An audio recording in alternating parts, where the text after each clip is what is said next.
My name is Eleanor Davies, but everyone here in Meadow Creek, this forgotten village nestled between the Welsh hills, knows me as Gran Ellie, the Weaver.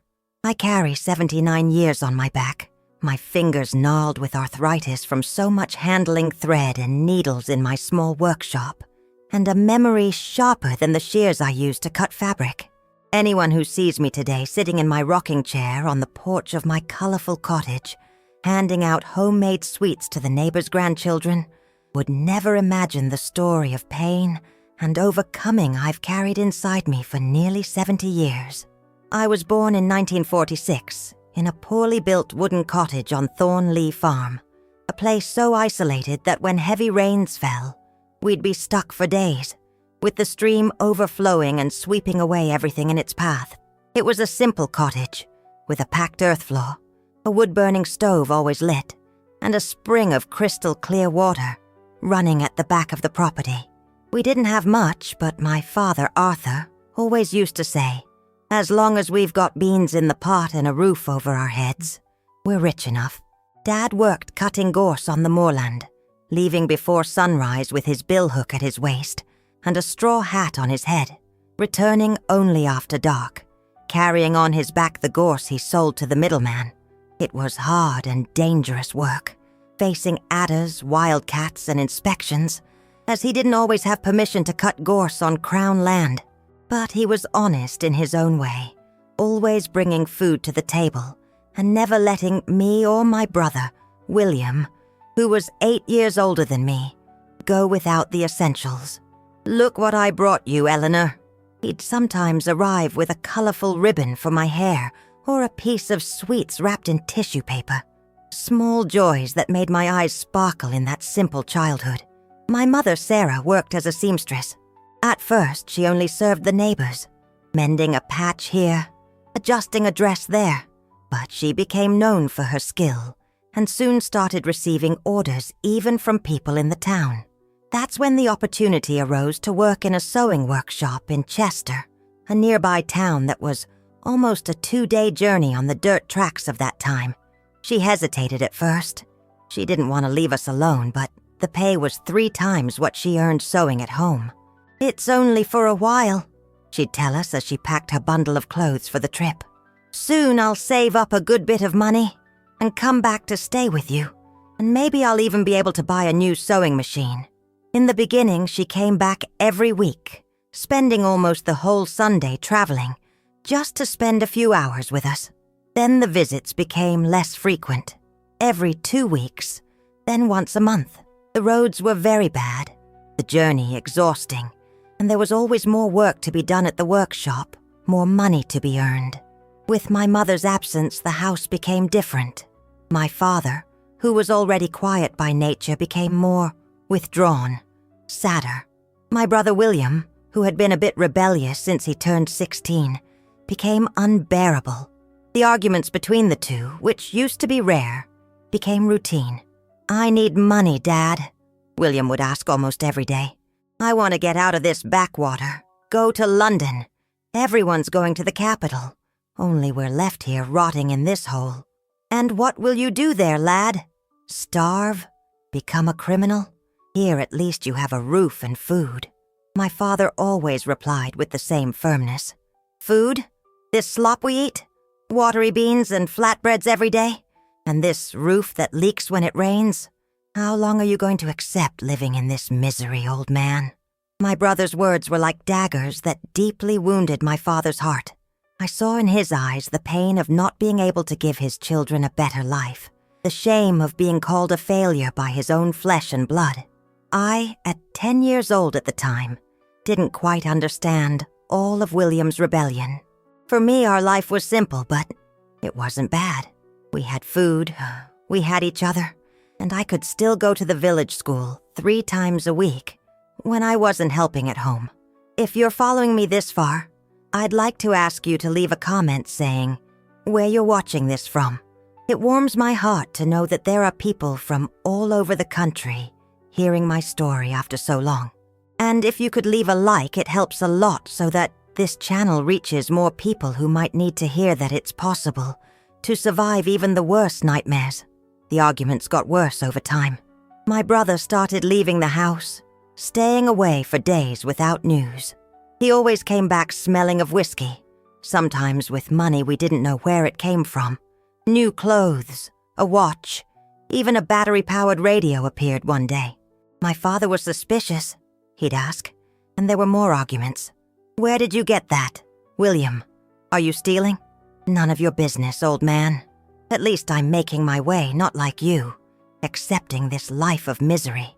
Once I caught my brother rummaging under my father's mattress, where he kept the money from selling the gorse. When he saw me at the bedroom door, he came towards me with a fury I had never seen before. "If you open your mouth, I'll finish you off. Understand? Don't even think about telling Dad." I was so scared that I didn't say anything. Days later, when my father went to get the money to buy groceries at Mr. Henderson's shop, he discovered that half of what he had saved was gone. It was the biggest argument of all. "It was you, wasn't it? It was you who took the money, you thief!" my father shouted, holding William by his shirt. "Let go of me, old man. Let go. I didn't take anything." Liar. Who else could it be? Eleanor is a child, and only the three of us live in this house. That was the money to buy food for the month, you wretch. I thought they would kill each other right there. My father, always so calm, seemed possessed by a rage I had never seen in him. My brother, cornered, denied everything, but his eyes told another story. I stood frozen in a corner of the kitchen, not knowing what to do, until my father finally let go of William and went out slamming the door, probably to avoid doing something worse. That night, when my father came back, he was calmer. He sat with me on the edge of the bed before I fell asleep, just like he used to do when I was younger, and he said something I never forgot. "Eleanor, my daughter, there are people who are born with good hearts, and there are people who are born with hearts full of darkness. No matter what we do, you can't change what's already inside. Your brother, he's had that darkness since he was little. I've tried everything, but I can't reach him. Promise me that you will always stay on the side of the light, daughter, that you will never let the wickedness of the world harden your heart." I promised without fully understanding what he meant. Only much later would I understand the weight of those words, how much my father already knew, that something terrible was brewing inside our house. The situation worsened when my mother sent a letter saying she would be staying away for a few more months. The workshop had increased production, they were paying overtime, and she wanted to save more money before returning. She sent some money along with the letter and some new clothes she had made for me.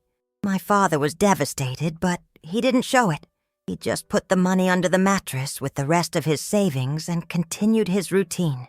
William, on the other hand, exploded when he found out. "See? Even she can't stand this miserable life. She'd rather stay away from us than come back to this hole. Respect your mother, lad. She's working herself to death for you, to give you a better future." "Future? What future is there here, Dad?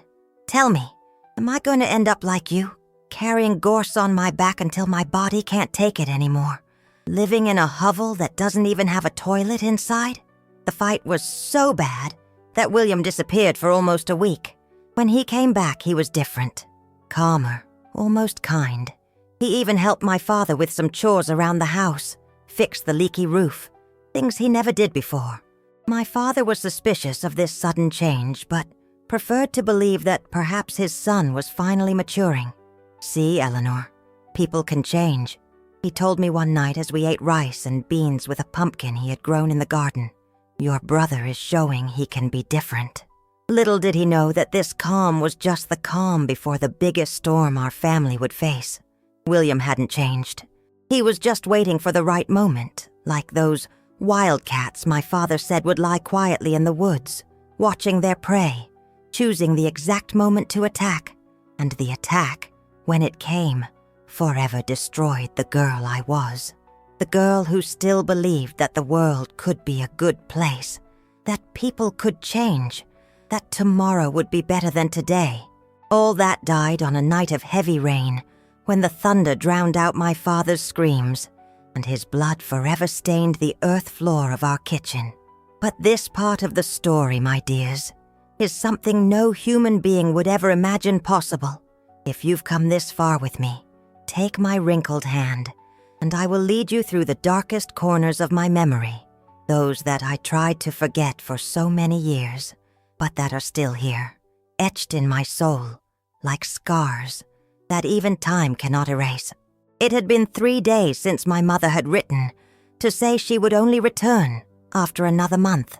3 days that my father had been downcast, working even harder, leaving even before the rooster crowed, and returning when night had already devoured the last ray of sun. 3 days that my brother William had been mysteriously quiet, even helping out at home, something he never did. That night, the rain was falling so heavily that it seemed to want to carry our little house away. The drops beat down on the tin roof, making a deafening noise. The lightning cut across the sky, illuminating the kitchen for seconds, and the thunder shook the walls as if they were made of paper. Nights like this were common in Meadow Creek, but this one had something different, a weight in the air that even I, at 10 years old, could feel. My father had come home early from work because of the storm. He was sitting at the kitchen table, illuminated by the weak light of the oil lamp, counting the banknotes he had earned from selling the gorse that week. It wasn't much, but together with what he had saved, it was enough to buy groceries for the month and even save a little more. "Look, Eleanor."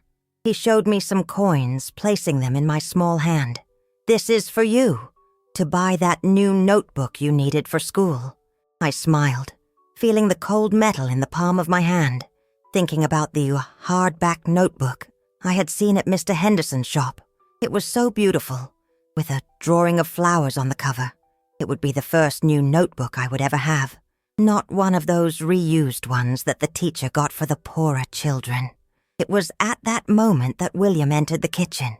He had a strange look, as if glazed over, and he smelled of whiskey, although he was sober enough to walk without staggering. "Counting money, Dad. How much is there?" he asked, pulling up a chair and sitting down in front of my father. "It's none of your business, William. Go to bed. It's late." "None of my business? And whose is it then? I'm your son. I have the right to know." My father took a deep breath, putting the banknotes in the pocket of his worn shirt. "I have enough so we won't starve this month, and to buy school supplies for your sister." William laughed, a dry, joyless laugh. "School supplies? What for? So she ends up like us, stuck in this backwater?" The only one who saved herself was Mum, who had the courage to leave. "Your mother didn't leave, lad. She's working, sending money to help us. It's different." "It's not different. She doesn't come back because she can't stand this miserable life anymore. And I can't stand it anymore either." My father got up from the chair, his eyes flashing with contained anger. "Then you leave too. You're old enough. You can well look for a life somewhere else. Just don't come thinking you're going to take the money I sweated to earn." That's when I saw my brother take something from his belt. At first, in the weak light of the oil lamp, I didn't identify what it was. Only when the metal reflected the flash of lightning that split the sky did I see it was a knife. Not just any knife, but my father's knife, the one he used to cut gorse, with a carved wooden handle and a long, sharp blade. "Give me the money, Dad," William said with a different voice, colder than I had ever heard. "Give me everything you have there, and what you have hidden under the mattress, too." My father remained motionless, his eyes fixed on the knife, then on his son's face. There was no fear there, only a deep sadness, a disappointment that seemed to weigh tons. "Like this? You're going to rob your own father? The man who gave you life, who raised you, who always put food in your mouth? Cut the drama. It's not robbery. It's just taking what's rightfully mine. You were never going to give it to me anyway. I saved every penny thinking about the future of you two," my father said, his voice breaking. "So you would have something better than I had. And this is how you show gratitude." William advanced, the knife pointing at my father's chest. "Enough talk. Where's the money?" Everything happened very quickly. My father tried to grab my brother's arm. They struggled, knocking over the oil lamp, which went out as it fell. and we were left in complete darkness, lit only by the occasional flashes of lightning. I heard screams, sounds of struggle, things falling to the floor. I was frozen in a corner, mute with terror, unable to run or scream for help. When a stronger flash of lightning illuminated the kitchen for a few seconds, I saw the scene that would change my life forever. My brother standing, the knife in his hand dripping blood. My father on the floor, a dark stain spreading across his light shirt, his eyes open, fixed on the ceiling, his mouth slightly open, as if he wanted to say something more. The thunder that followed the lightning swallowed my scream of horror. William turned to me, only then realizing I had been there the whole time, witnessing everything. His eyes met mine, and what I saw there chilled me to the soul. There was no remorse, no emotion, just a calculating coldness, as if he had just killed a chicken for dinner, not taken the life of his own father. "See what you made me do, Eleanor," he said with a strangely calm voice. "It's your fault too. If you hadn't sided with him, if you hadn't always been accusing me." I took a step back, bumping into the cold wall. I knew I needed to run, scream, get help, but my body wouldn't obey. It was like being trapped in one of those nightmares where you try to scream, but no sound comes out. "Now it's just the two of us," he continued, approaching slowly, until I could feel his warm whiskey breath. "Until Mum comes back, you'll have to obey me. And if you tell anyone what happened here, well, you've seen what I'm capable of." I nodded my head, trembling so much my teeth chattered. It wasn't a promise. It was pure terror. William lit the fallen oil lamp, illuminating the kitchen again. My father's body lay on the floor, his eyes still open, staring at nothing. I wanted to run to him, hug him, tell him I loved him, but my brother's gaze kept me rooted to the spot. "Go to your room and don't come out until I tell you," he ordered, already bending down to search my father's pockets. "I have to clean up this mess." I ran to my little room, an area separated only by an old curtain. I threw myself onto the straw mattress that served as my bed and buried my face in the pillow to stifle my sobs. I cried until I had no more tears, until my body ached from trembling so much, until exhaustion finally dragged me into a restless sleep, full of nightmares. When I woke up the next morning, for one glorious second I forgot what had happened. It was just a nightmare, I thought, a horrible dream. But then I heard my brother moving in the kitchen, and everything came back like a giant wave, drowning me. I got up slowly and pulled back the curtain. The kitchen was clean, with no sign of the previous night's horror. The floor had been scrubbed, the furniture tidied. It was as if nothing had happened there, except that my father was nowhere to be found. "Good morning, little sister," William said with disturbing normality. He was sitting at the table counting money. My father's money. "Sleep well?" I didn't answer. My eyes scanned the kitchen, searching for any sign of my father, any proof of what I had seen. "If you're looking for Dad, you won't find him," he said, noticing my gaze. "I buried him at the back of the garden, under that old gorse bush. No one will look there." I felt my stomach churn. He spoke of our father's death as if it were the most natural thing in the world, as if he hadn't just killed the person who gave us life, who took care of us, who worked until his hands bled to give us the little we had. "Why?" was the only word I could manage, my voice so weak I barely heard myself. "Because he was in my way, because he was never going to give me what I needed, because he always preferred you, the obedient little daughter, Dad's favorite." There was so much hatred in those words that I took a step back. How had I not realized before how much my brother hated not only our life, but me and Dad too? "And now what will happen?" I asked, still unable to fully process the new reality I found myself in. "Now we'll live our way, until Mum comes back. You'll keep going to school as if nothing happened. If anyone asks about Dad, say he went to work far away, cutting timber in Aberystwyth, and when Mum comes back, well, we'll say the same thing." He got up from the chair and came towards me. Instinctively, I backed away until I felt the cold wall at my back. "And remember, Eleanor," he said, holding my chin tightly, forcing me to look into his eyes. "If you tell anyone, what happened here last night, I'll do the same to you that I did to him. Understand?" I nodded, tears silently streaming down my face. "Excellent. Now clean your face and go fetch water from the spring. Life goes on." Life went on, yes, but it was no longer life. It was survival, in the rawest sense. Every minute in that house became a torture. Every corner held memories of my father. Every object reminded me of him, and every look from my brother reminded me that I was alone with a killer. If you are following me on this painful journey through my past, I want to thank you from the bottom of my heart.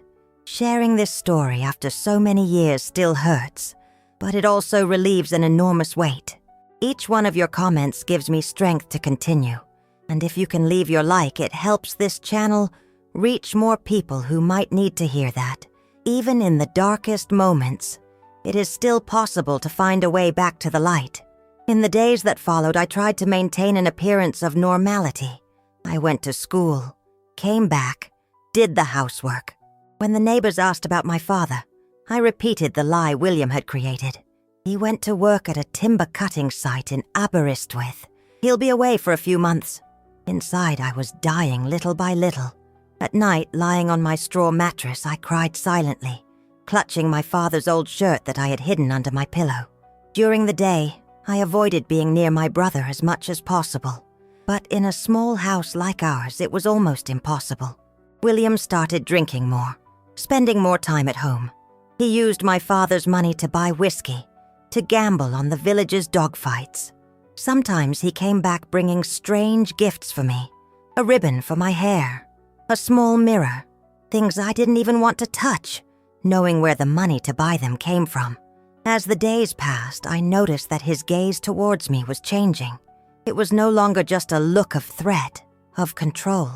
It was something different, something that made me feel dirty just by being in the same room as him, something that made my stomach churn and my heart pound with fear.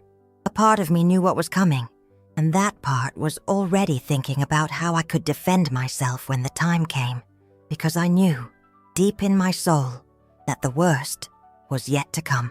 It was on a Thursday, almost 2 weeks after my father's death, that my worst nightmare began to come true. I had come home early from school because the teacher had to go to town to sort out some problems. The day was hot, suffocating, announcing a storm for later. Upon arriving home, I found William sitting at the kitchen table, 3 empty whiskey bottles beside him, his eyes bloodshot and a smile that chilled my soul. "You're home early today, little sister," he said, his voice slurred by drink. "Come here, sit close to your brother. I have to do the laundry at the spring," I replied, trying to escape. "The clothes are piling up. It can wait. Come here." There was something in his tone that left no room for argument. Slowly I approached, keeping a safe distance, tightly holding the strap of the cloth bag where I carried my notebooks. "You know, Eleanor," he began, examining me in a way that made my whole body tremble with revulsion. "You're starting to look like Mum. The same eyes, the same way of walking." I took a step back, my heart pounding so hard I thought it would explode. I knew that look. It was the same one I saw in older men when they looked at girls who already had the bodies of women, even though they were only 13, 14 years old. "You're my brother," I said, my voice weak with fear. "Stop it." He laughed, a dry, humorless laugh. "So what? In this house, the rules are mine now. Your father isn't here to protect you anymore. Your mother is far away. Who's going to stop me?" At that moment, I did the only thing I could. I ran. I ran out of the house as if the devil himself were after me, towards the woods, anywhere that was far from him. I heard his shouts calling my name, then the sound of him stumbling and falling, probably too drunk to catch me. I stayed hidden in the woods for hours, trembling with fear, imagining what would happen when I had to go back. The rain that had been threatening finally arrived, heavy, merciless, soaking me to the bone. Even so, I preferred to stay there, in the pouring rain, than to go back to that house that was once my home and had now become my prison. I only returned when it was completely dark, praying that William had drunk so much he had passed out. Fortunately, that's what I found. Him sprawled on the bed, snoring loudly, reeking of whiskey and sour sweat. I locked myself in my little room, pushing a heavy chest against the curtain that separated us, knowing it wouldn't really protect me, but giving myself a false sense of security. That night, I didn't sleep. I lay looking at the thatched roof, thinking about how to escape, how to survive. I thought about my mother, who should be back in a few weeks, if the letter she sent was right. Could I hold on until then? And even if I could, would she believe me when I told her what William had done to Dad? Or would she side with him, who had always been her favorite? The next morning, William woke up with a terrible hangover, vomiting in the garden, cursing the world. I took the opportunity to escape early, even before he noticed I was leaving, and went to school. There, at least, I felt safe, away from his clutches. It was at school, sitting in a corner of the yard eating my lunch, that I began to devise a plan. I couldn't keep living like this, waiting every day for the worst to happen. I needed to defend myself. I needed to do something. "Are you all right, Eleanor?" asked Mrs. Lewis, the teacher, noticing my silence, the dark circles under my eyes, the way I flinched at any loud noise. "Yes, teacher, I just miss my dad," I replied, the lie already coming easily after so many repetitions. "It's normal, dear. Working away from home isn't easy for anyone. But he'll be back soon, won't he?" I nodded, swallowing tears. If she only knew the truth, if I could just tell her. But the fear was greater. The fear that no one would believe me. The fear of what William would do to me if he found out I had spoken. I went home as late as possible, taking the long way around, stopping to pick some wild berries, looking for any excuse not to arrive. When I finally had no other choice, I entered slowly, expecting the worst. William was strangely quiet. He had even made food, half-cooked rice and beans, but still, food. "Eleanor," he said when he saw me come in, "come eat. I made dinner for us." I was suspicious of this sudden kindness, but I was so hungry that I sat down and ate in silence, keeping my eyes on my plate, avoiding meeting his gaze. "I'm sorry about what happened yesterday," he said after a while. "I was drunk. I talked nonsense. You're my little sister. I shouldn't have said those things." I wanted to believe him. For a brief second, I wanted to believe that the old William, the brother who used to play with me when I was little, who carried me on his shoulders along the forest paths, had returned. But I had seen enough to know that words meant nothing to him. "It's okay," I replied, still not looking at him. "I'm going to bed. I'm tired." In the days that followed, William maintained this false kindness. He made food, asked about school, even fixed the leaky roof. But I noticed the small things, the way his eyes followed me around the house, how he always found an excuse to touch me when I passed by, how he would watch me sleep through the thin curtain that separated our rooms. Each night was a torment, lying in the darkness, listening to his breathing on the other side, praying that he wouldn't decide that this would be the night the thin barrier between us would be broken. Ah, my dears, how difficult it is to talk about these things, even after so long. My heart still tightens.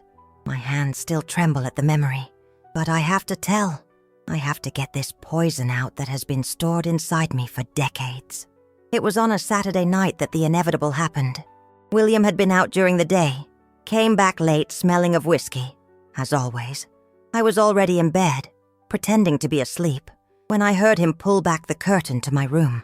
"I know you're awake, Eleanor," he whispered, his voice thick. "Stop pretending."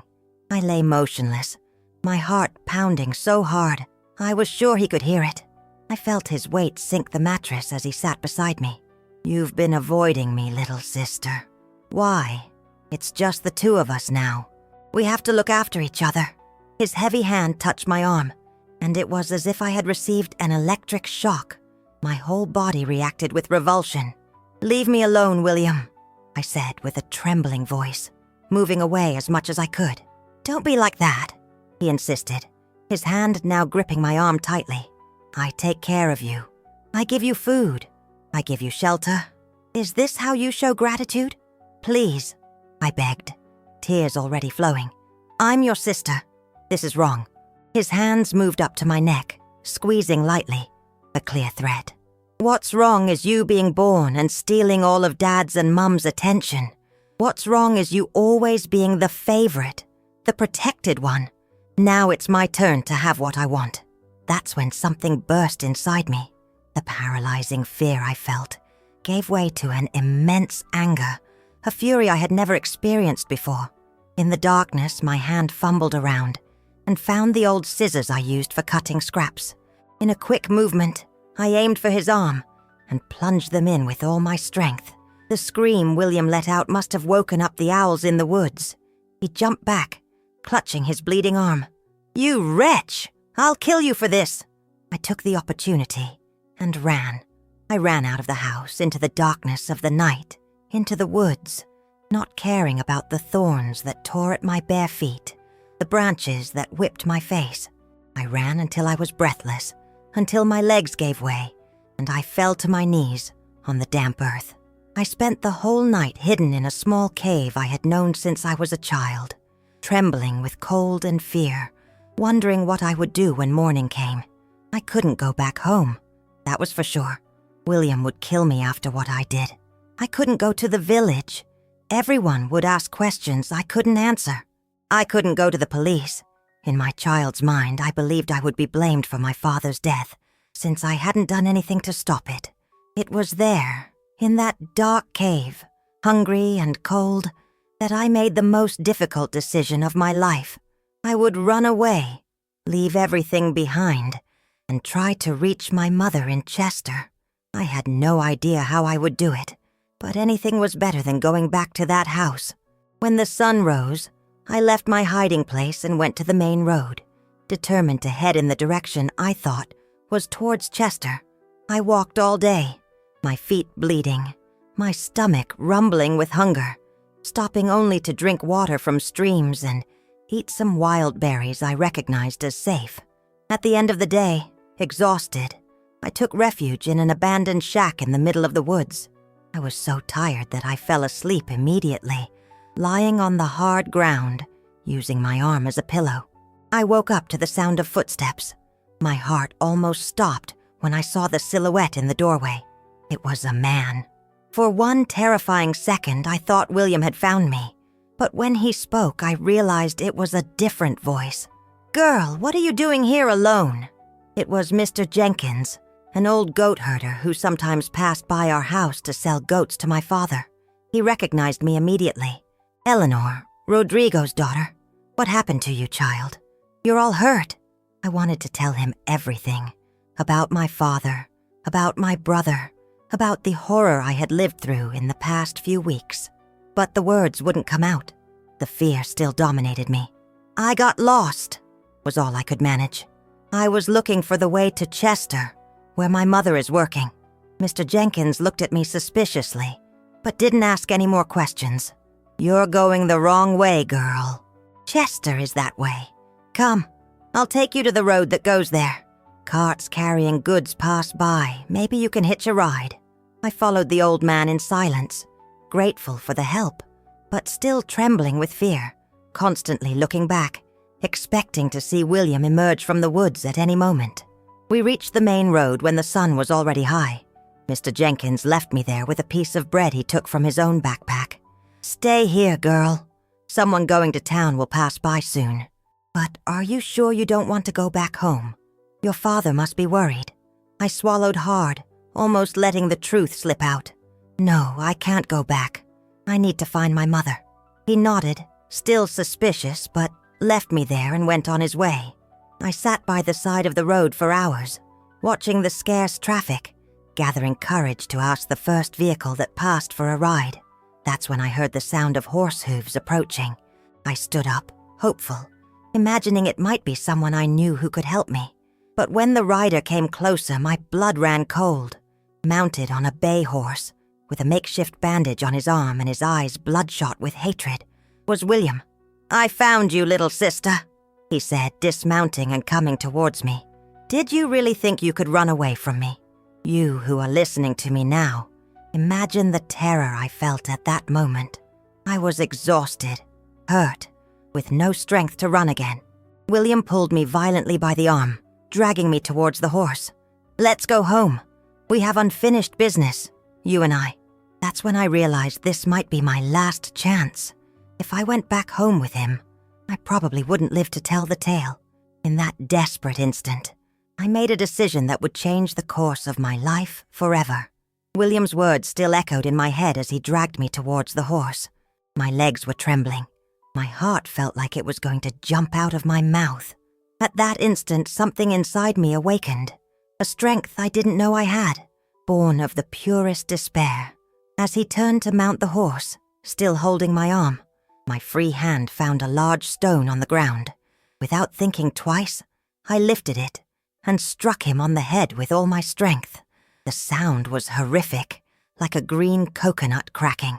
William staggered, let go of me, and fell to his knees, his hand on his head, where blood was already starting to flow. "Damn you," he muttered, trying to get up but falling again. I didn't wait to see what would happen next. I mounted his horse with an agility I didn't even know I possessed, and galloped away without looking back, without caring if I had killed my brother or just injured him. At that moment, I only thought about escaping, about surviving. I rode for hours, following the main road, praying I was heading in the right direction for Chester.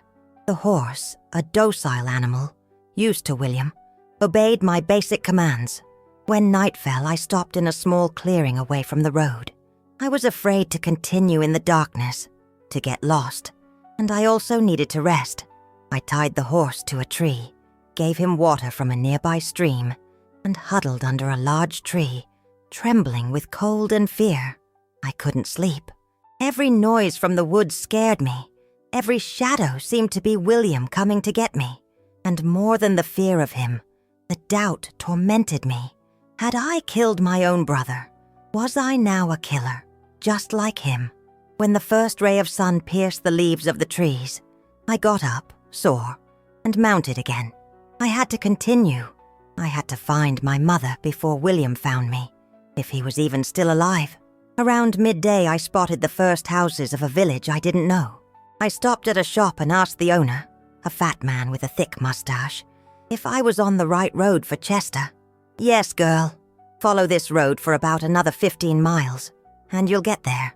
But what is a creature like you doing here alone? And this horse, whose is it?" "It's my father's," I lied, my heart pounding. "He sent me to fetch my mother, who works at the sewing workshop in Chester." The man looked at me suspiciously but nodded. "Want some water? You look like you haven't had a drink or eaten in days." I accepted the water and a piece of bread with sausage that he offered me, devouring it in seconds. Only then did I realize how hungry I was. I thanked him and continued my journey, now certain that I was on the right path. In the afternoon, as the sun began to set, I saw the first brick houses of Chester. It was a small town, but to me, used to Meadow Creek, it seemed huge. Paved streets, a few shops, a large church in the central square. I was dazzled and, at the same time, terrified. How would I find my mother in that place? I stopped again at a shop and asked where the sewing workshop was. The owner, an old man with white hair, showed me the way. "At the end of the main street, a large warehouse with a blue sign. You can't miss it." I followed the directions, my heart in my throat. When I finally spotted the warehouse with the St. Mary's Garments sign, I got off the horse and tied it to a nearby post. My legs could barely support me as I entered through the main door. A bell tinkled as I opened the door. A young woman came to attend to me, frowning when she saw my state, dirty, hurt, with torn clothes. "Can I help you?" she asked, suspicious. "I'm looking for my mother, Sarah Davies. She works here." The young woman's face lit up with a smile. "Oh, Mrs. Davies? Of course. She's in the back. Would you like me to call her?" I felt unable to speak further. The emotion of being so close to my mother, after everything I had been through, left me speechless. The young woman disappeared through a door at the back, and a few seconds later, I heard the voice I most wanted to hear in the whole world. Eleanor, my girl. And there she was, my mother, thinner than I remembered, with deep, dark circles under her eyes, but still the most beautiful person I had ever seen. I ran into her arms and collapsed, crying, sobbing so hard it felt like I would break in two. What happened, daughter? Why are you like this, all hurt? Where are your father and your brother? It was time, the time to tell her everything, to unburden all the horror I had lived through in the past few weeks. But the words wouldn't come out. How could I tell my mother that her eldest son had killed her husband, that he had tried to assault his own sister, that I might have killed my brother with a stone to the head? Calm down, daughter, she said, hugging me tighter. Let's go to the place where I'm staying. There you can tell me everything. The place was a small room at the back of the workshop, with a single bed, a small stove, and a tiny bathroom. Even so, it seemed like a palace compared to the horror I had left behind. Mum heated water, gave me a bath like she used to do when I was little, took care of my injuries, gave me hot food. Only afterwards, sitting on the edge of the bed, she took my hands and asked, "Now tell me, daughter, everything." And I told her, with my voice broken by sobs. I told her about the increasingly worse arguments between my father and William. I told her about the night of the storm, about the knife, about my father's blood staining the kitchen floor. I told her about the days of terror, alone with my brother, about his threats, about the night he tried to touch me. I told her about my escape, about the stone, about my desperate journey to find her. When I finished, my mother was as pale as a ghost, her hands trembling, tears silently streaming down her face, marked by hard work. "My God," she whispered, hugging me tightly. "My God, what have I done? What have I done leaving you alone with him?" She had always known William was troubled, sometimes violent, but she never imagined he could go that far. The guilt I saw in her eyes was almost unbearable. "It's not your fault, Mum," I said, taking her hands. "You didn't know. No one knew. That night I slept curled up with my mother in the narrow bed, physically and emotionally exhausted, but for the first time in weeks feeling safe. The nightmare was over, or at least that's what I thought. The next morning, loud knocking on the door woke us up. Mum opened it and found two men. One was the village constable, the other a police officer. Behind them, pale and with his head bandaged, was William. "Mrs. Davies," said the constable, taking off his hat, "your son here has made a serious accusation. He says your daughter stole his horse and tried to kill him with a stone." My world collapsed again. William had found me, and worse, he had got here before me, giving his version of the story. "Constable," my mother said with a firmness I hadn't imagined she possessed, "my daughter arrived here yesterday and told me a very different story. She said her brother killed her father, my husband, and then tried to assault her." The constable looked from William to me, his brow furrowed. "These are very serious accusations, madam. Do you have proof?" "I have my daughter's testimony, and if you go to our house in Meadow Creek, you will find my husband's body buried under the gorse bush at the back of the garden." William's face contorted with hatred. "She's lying. This pest is making things up. I would never do that." The constable raised his hand, asking for silence. "Let's all go to the police station. This needs to be investigated properly." The hours that followed were the longest of my life. Sitting in a small, suffocating room at the police station, I told my story once more. Every detail, every horror. The constable listened, taking notes, his face impassive. "I'll send men to Meadow Creek," he said when I finished. "If they find the body, as the lady said, your brother will face homicide charges. In the meantime, you two will stay here in town." I spent 3 days in agony, waiting for news. William was held in a cell at the police station, and I was terrified that he would escape, that he would come after me again. I couldn't sleep. I couldn't eat. Every noise in the street made me jump. On the 4th day, the constable appeared at the little room where we were staying. His face was grave. We found the body exactly where the girl said. It was buried under the gorse bush. My mother collapsed into a chair, her hands over her face, sobbing. I was paralyzed, a mixture of relief and horror. On one hand, they had believed me. William would pay for what he did. On the other hand, the confirmation of my father's death made everything very real, very painful. "What happens now?" my mother asked between sobs. "Your son will be transferred to the prison in Swansea, where he will await trial. He's a minor, 17 years old. But for the crime he committed, he will be tried as an adult. The sentence for aggravated homicide can be up to 30 years. 30 years. That number echoed in my head. William would be in prison until he was an old man. I should have felt vindicated, relieved. But all I felt was an enormous emptiness, a sadness that seemed endless. We had lost everything. My father was dead. My brother was going to spend his life in prison. Our house in Meadow Creek was now stained by memories too terrible for us to return. In the months that followed, my mother and I tried to rebuild our lives. She continued working at the workshop, and I started helping out too, learning to sew. We slept together in the little back room, saving every penny to one day rent a small house, just for the two of us. William's trial took place almost a year later. It was the first time I had seen him since that day at the police station. He was thinner, paler, but the look of hatred was still the same. When he saw me enter the courtroom, his eyes narrowed and he muttered something I couldn't hear.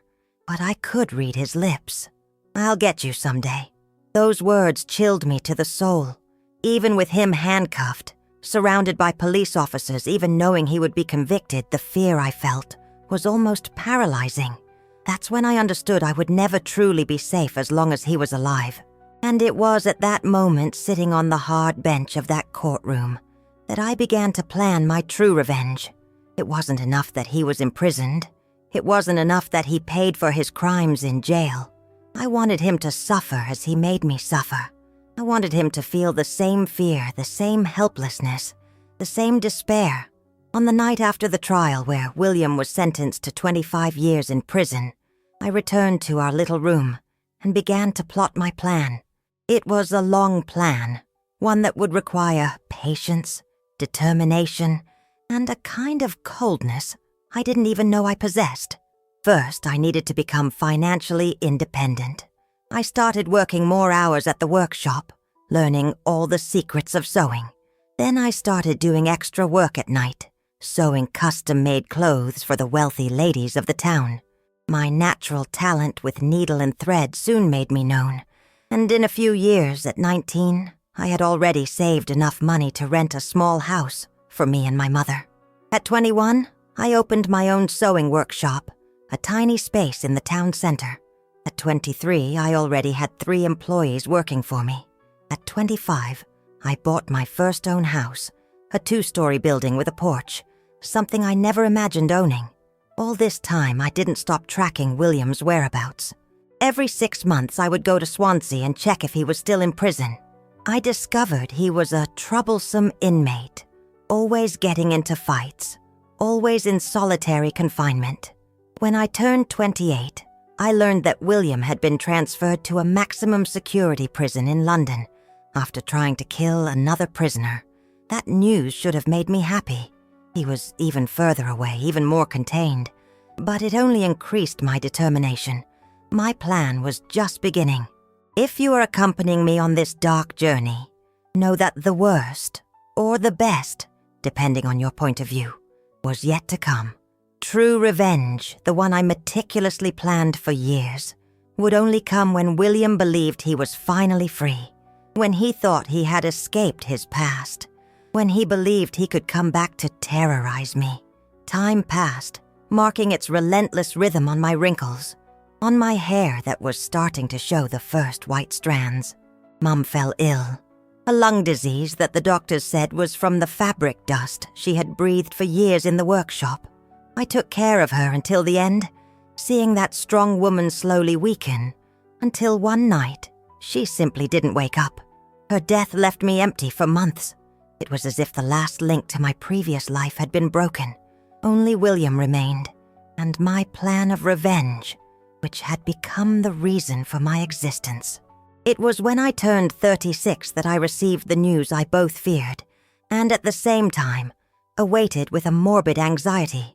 William had been granted parole for good behavior after serving just over 20 years of his sentence. My heart raced as I read the official letter. After so many years, he would be free.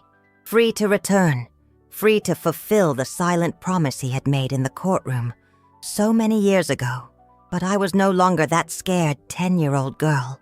I was a successful, respected woman with resources and contacts. And most importantly, I was prepared for him. The news of William's parole hit me like a stone in the stomach. 20 years had passed since that terrible night, but the fear I felt upon reading that official letter was as real as the day I first ran away. Only now everything was different. I was different. Chester had become my home. From a modest seamstress, I became the owner of the largest sewing workshop in town, Eleanor's Atelier. I had a beautiful house on the main street, the respect of the community, and something William would never expect: influence. The years of hard work had earned me not only money, but connections with powerful people in the region. The mayor, the constable, judges, everyone knew and respected me. For 2 decades, in addition to building my business, I strategically cultivated these friendships. I always knew that one day William might get out of prison, and I wanted to be prepared. Every dinner I hosted for authorities, every donation I made to the mayor's campaign, every party dress I sewed for free for the constable's wife, it was all part of my plan. The letter said William would be released the following week, on a Wednesday. It also stated that, as a condition of parole, he would need to report regularly to a probation officer and could not leave the county of Cheshire. What the letter didn't say, but I knew from my sources, was where he would go after being released. I got this information through the son of the former constable of Chester, who now worked in the county's probation system. According to him, William had given a cheap boarding house on the outskirts of Swansea as his address for parole.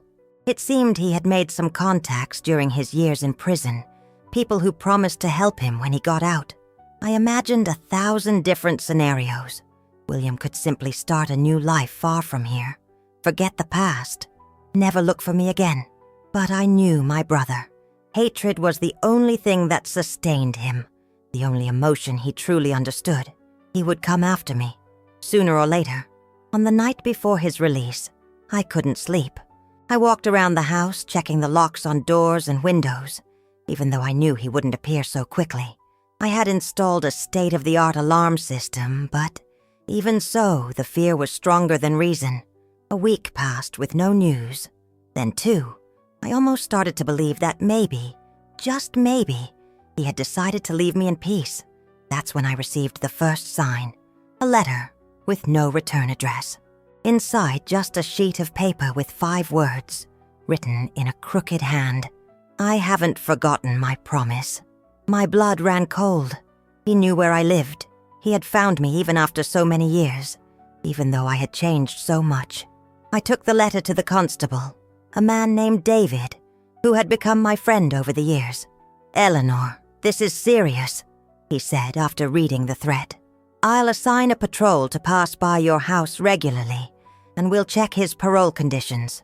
If he's outside the permitted area, we can send him back to prison." I thanked him, but I knew it wouldn't be enough. William was too smart to be caught so easily. He had probably sent the letter through someone else, keeping himself within the geographical limits imposed on him. I started living in a constant state of alert. I hired a private security guard for the door of my workshop during the day. At night, I slept with a revolver under my pillow, a gift from the constable, who had taught me how to shoot as a precaution. 2 weeks after the letter, I saw a man standing across the street, watching my workshop. It was late afternoon. The sun was already setting. Even with the distance, even after 20 years, I recognized him immediately. It was William, older, thinner, with his hair almost completely white, but still with those same eyes that had haunted my nightmares for decades. He didn't do anything, just stood there, watching me.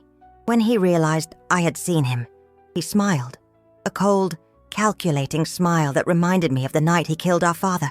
Then, he simply turned around and walked away, disappearing around the corner. That night was the worst since I received the news of his parole. He hadn't done anything but show himself, but the message was clear. I'm here. I'm watching you. And when you least expect it, it was then that I decided to put my plan into action. I couldn't wait any longer.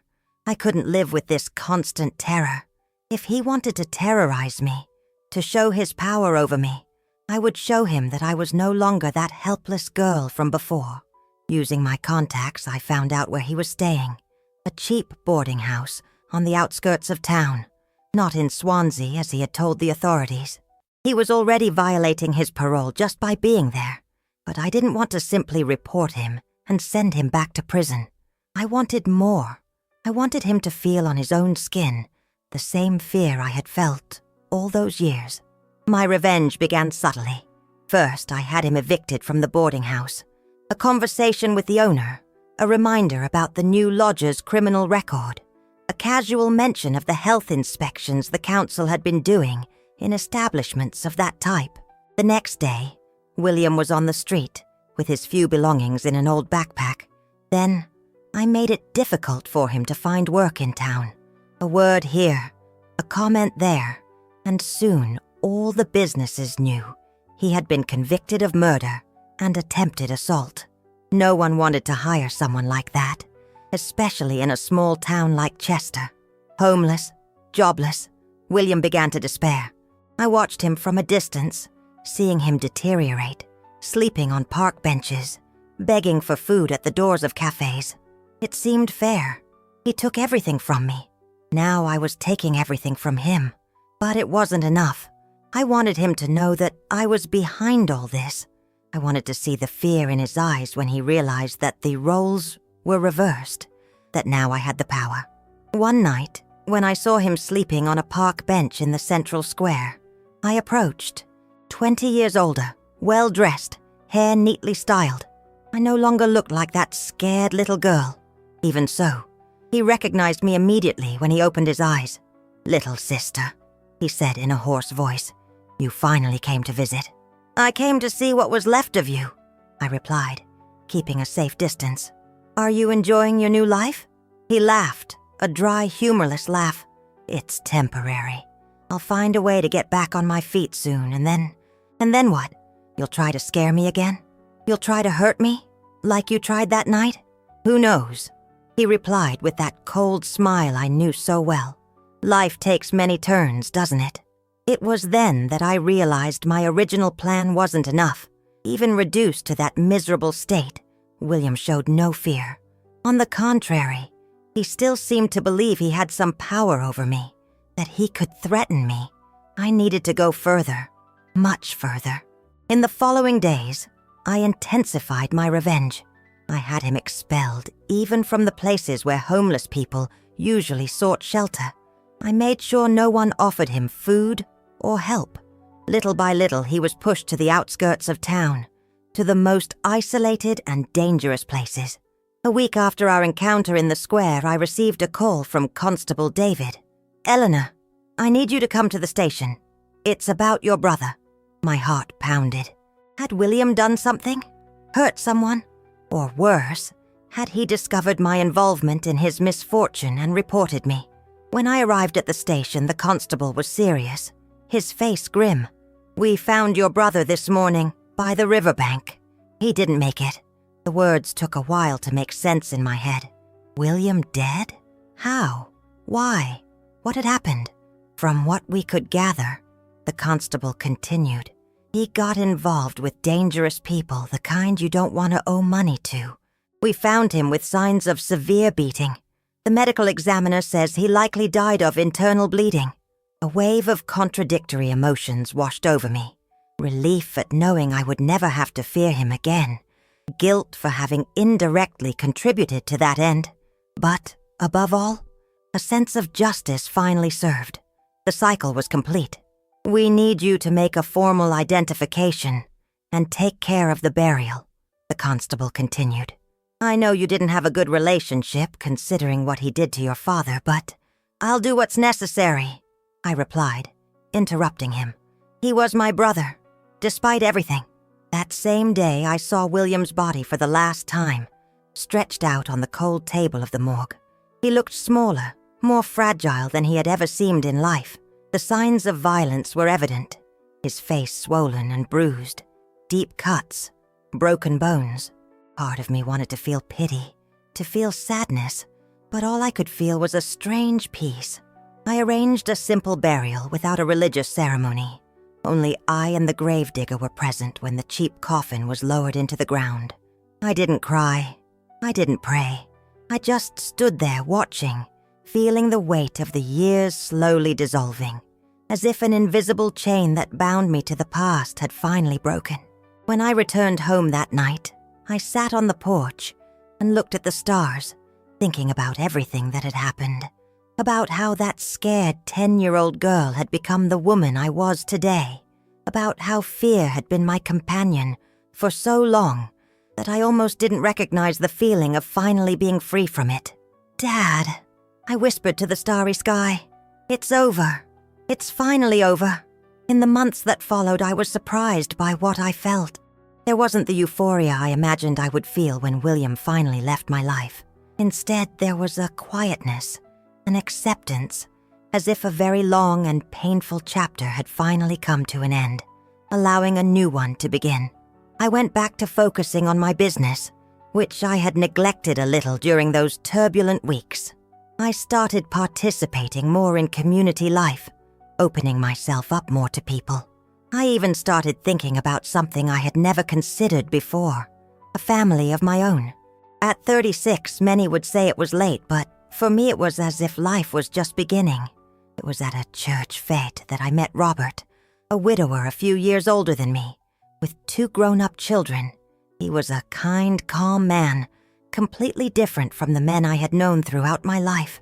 Something about him, perhaps the way his eyes seemed to smile even when he was serious, or how he listened attentively when I spoke, captivated me immediately. Our courtship was slow, respectful. He never pressured me, never asked for more than I was ready to give. When he proposed to me 6 months later, I felt a mixture of happiness and fear.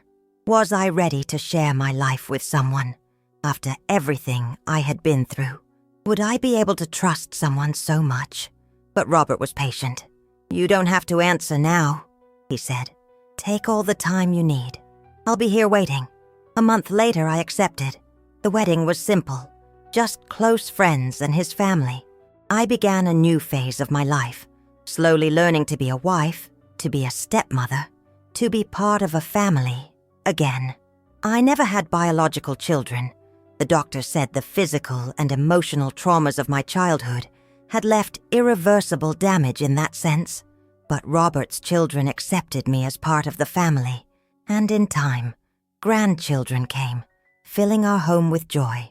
The years passed, wrinkles appeared, white hairs multiplied. Robert passed away before me, almost 11 years ago, from a heart attack in his sleep. It was a painful loss, but different from the tearing pain I felt when I lost my father. It was a mature pain, a longing that coexisted with gratitude for the years we had together. And now, at 79, sitting in this rocking chair, watching life pass by my window, I think about everything I have lived. The terror of those days in Meadow Creek, the long road to rebuilding, the revenge that, in the end, wasn't exactly as I planned, but that brought the closure I so desperately needed. I learned that life rarely follows the paths we plan, that pain can break us or strengthen us, depending on what we choose to do with it, that even in the most desperate situations there is always a way out, there is always a tomorrow. My dears who have accompanied me this far on this painful journey through my past, thank you from the bottom of my heart for listening to an old woman unburdening memories she carried for so many decades. If this story has touched your heart in any way, please leave your like so that others can also know it. If you can, subscribe to the channel to hear other stories of women who, like me, found strength where there seemed to be none. Life is not always fair, my dears, but it always gives us the opportunity to rewrite our own story, to find beauty even after the deepest darkness. When I look back at that scared 10-year-old girl, alone, facing horrors no child should ever know, I feel a mixture of compassion and admiration. How did we survive? Where does this strength come from that allows us to continue, even when everything seems lost? After William died, I thought I would finally be free from the nightmares, from the memories, from the fear that had accompanied me for decades. But the human mind is a complicated labyrinth, full of dark corners where monsters hide, waiting for the right moment to pounce on us. For years, even married to Robert, even surrounded by a new family who loved me, the memories would come back at night, poisoning my dreams. I would wake up screaming, sweating, my heart pounding like a drum.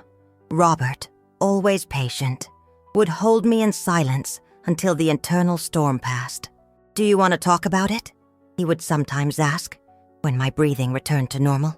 Most of the time I said no. How to explain the inexplicable? How to make someone understand what it is to grow up in the shadow of pure evil? It wasn't until I was 45, after my adoptive daughter, Lucy, had her first child, that I finally sought help.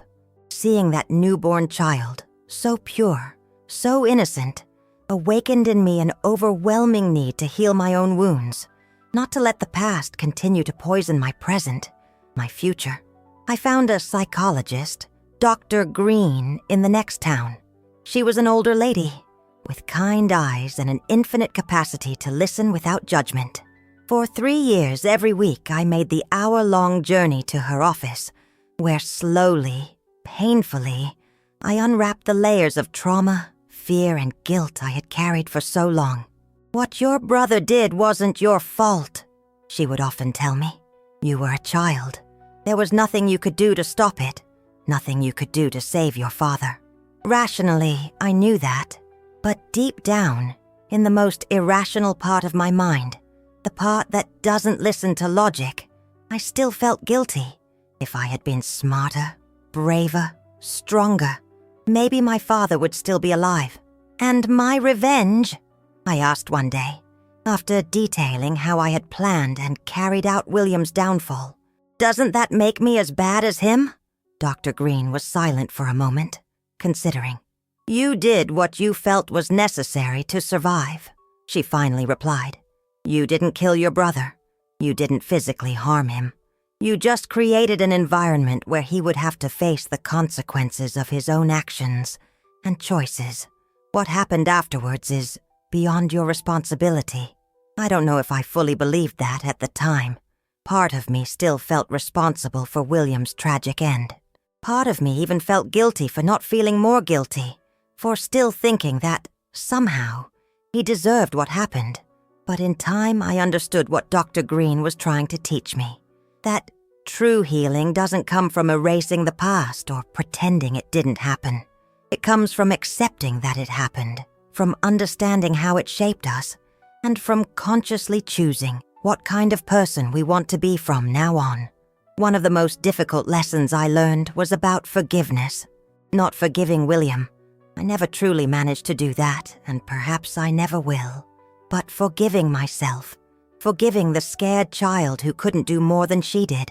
Forgiving the woman who carried hatred and fear for so long, because it was the only way she knew to survive. And forgiving my mother, who left us in that house, who didn't see the signs, who chose to believe that everything would be okay. For a long time, I held a silent anger towards her. Even after she found me in Chester, even after she took care of me, rebuilt her life by my side, a part of me couldn't help but think, why did you leave us? Why didn't you come back sooner? Why didn't you save my father? It was only after she died when I was over 50 that I finally understood. She also did the best she could with the tools she had. She was a poor woman, uneducated, with no prospects beyond a difficult marriage in a place forgotten by the world. When the opportunity to work in the sewing workshop came up, she saw a chance not just for herself, but for all of us. A better future, a life beyond that suffocating poverty. How could she have known what would happen? How could she have predicted the darkness that was growing inside her own son? One of the questions that tormented me most over the years was, what made William become what he became? Was he born that way, with that wickedness inside him? Or was it something that happened? Something that transformed him? My father seemed to believe the first option. There are people who are born with good hearts, and there are people who are born with hearts full of darkness. He told me that night, shortly before he died. But I don't know if it's that simple. I remember William when he was little, before his rebellion, before his hatred. I remember him teaching me how to whistle with blades of grass, showing me how to find hidden birds' nests in the bushes. There was kindness in him at some point. Was it poverty? The lack of opportunities? The constant feeling of being trapped, with no way out, no future? Or was there something deeper, something we couldn't see at the time? I will never know for sure. What I do know is that, whatever the reason, it doesn't justify what he did. Understanding is not forgiving. Explaining is not excusing. Another question that haunted me. If my mother hadn't gone to work in Chester, if she had stayed with us, would William have become what he became? Was her absence the catalyst for the whole tragedy? Or would it have happened anyway, sooner or later? There's no way to know, and that kind of counterfactual thinking only serves to torment us. We can't change the past, Dr. Green used to tell me. We can only learn from it and move forward. And moving forward is what I did. I focused on my work, on my family, on building a life worth living. My workshop grew, transforming into a small clothing factory that employed almost 30 women, most of whom came from difficult situations like myself once. In addition to teaching them a trade, I tried to pass on something more important: belief in themselves, in their own worth, in their ability to overcome the most adverse circumstances. No matter how dark the night is, I would tell them, the sun always rises again. When I retired at 65, I handed over the management of the workshop to my adoptive daughter, Lucy, who had started working with me at 17 as an apprentice. Lucy, with her modern vision and sharp business mind, expanded the company even further, taking our creations beyond the borders of Chester. Today, at 79, I see my grandchildren growing up in a reality so different from mine. They have education, opportunities, a future full of possibilities that I would never have dreamed of in my childhood in Meadow Creek, and I feel an indescribable joy in knowing that I contributed, in some way, to this better future. It wasn't an easy path. There were days, many of them, when I almost gave up, when the weight of the memories, of the trauma, seemed too heavy to carry. Days when I woke up and thought, why go on? Why not just stop fighting? But something inside me, that same strength that made me survive the horrors of my childhood, never let me give up. Some call it resilience, others stubbornness. I prefer to think of it as hope, the obstinate belief that no matter how terrible the present, the future can be different, can be better. And it was better. Not immediately, not easily, but gradually, consistently, life got better. Every small victory, opening my own workshop, buying my first house, marrying Robert, seeing his children accept me as a mother, meeting my grandchildren, each of these achievements was a brick in the construction of a new life, a life worth living. I learned some important lessons along this journey. The first, evil exists. It's not just an abstraction, a distant philosophical concept. It's real, tangible, and can manifest in the people closest to us. Ignoring it doesn't make it disappear. Pretending it doesn't exist only makes it more dangerous. The second lesson, we are stronger than we think. The human being has an incredible capacity to endure suffering, to adapt to the most adverse circumstances, to find light even in the deepest darkness. This strength doesn't come from outside. It's not something others can give us or take away. It comes from within, from the essence of who we are. The third lesson, perhaps the most important: we are never truly alone. Even in the loneliest moments, there are people willing to help, to support, to walk alongside us. My mother, who left everything to start over with me after the tragedy. Dr. Green, who patiently guided me through the labyrinth of trauma. Robert, who loved me with all my scars, all my fears. Lucy and her siblings, who gave me a new chance to experience what a family is. My grandchildren, who showed me that the world can still be a place of wonder and discovery. That's why I finally decided to tell my story. Not to gain sympathy or evoke horror, but because I know there are other people out there going through their own private hells, fighting their own demons.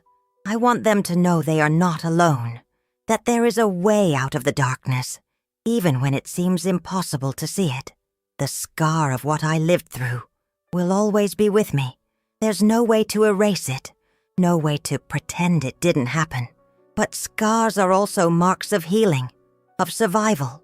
They are proof that we were wounded, yes, but also that we healed. On the days when sadness still visits me, and it does, even after so long, I go to the garden I planted at the back of my house. There, among the flowers and plants I cultivated with my own hands, I feel a connection to something greater than my own pain. Nature has its own cycle of death and rebirth, of destruction and regeneration. Nothing is permanent, not even pain. And in those moments, I often think of my father. Not the father I lost on that terrible night, but the father I knew before, the man who went out before sunrise to work, who came back exhausted but always had a smile for me, a small gift, a word of affection. The man who, even in the midst of the cruelest poverty, could find joy in simple things. A beautiful sunset, a shared meal, a child's laughter. As long as we've got beans in the pot and a roof over our heads, we're rich enough, he used to say. At the time, I didn't fully understand what he meant. Now, after a lifetime, I finally understand. True wealth is not in what we possess, but in how we live, in who we love, in how we treat each other. My dear listeners, if this story has touched you in any way, if you have found echoes of your own struggles in it, know that you are not alone, that there is a way out of the darkness, even when it seems impossible to see it. That pain, no matter how unbearable it seems, is not eternal. That there is beauty and meaning waiting for you on the other side of suffering. I am Gran Ellie, the weaver. I have woven not just clothes and fabrics, but a life from the ruins of despair. And if I could do that, you can too. This is my story, my testimony, my offering to anyone who needs to hear it. There is hope. There is always hope. With love, this elder who learned that true revenge is not in causing pain to those who hurt us, but in rebuilding our lives so beautifully and fully that the past loses its power over us. I am Gran Ellie, the weaver. Thank you for listening to me.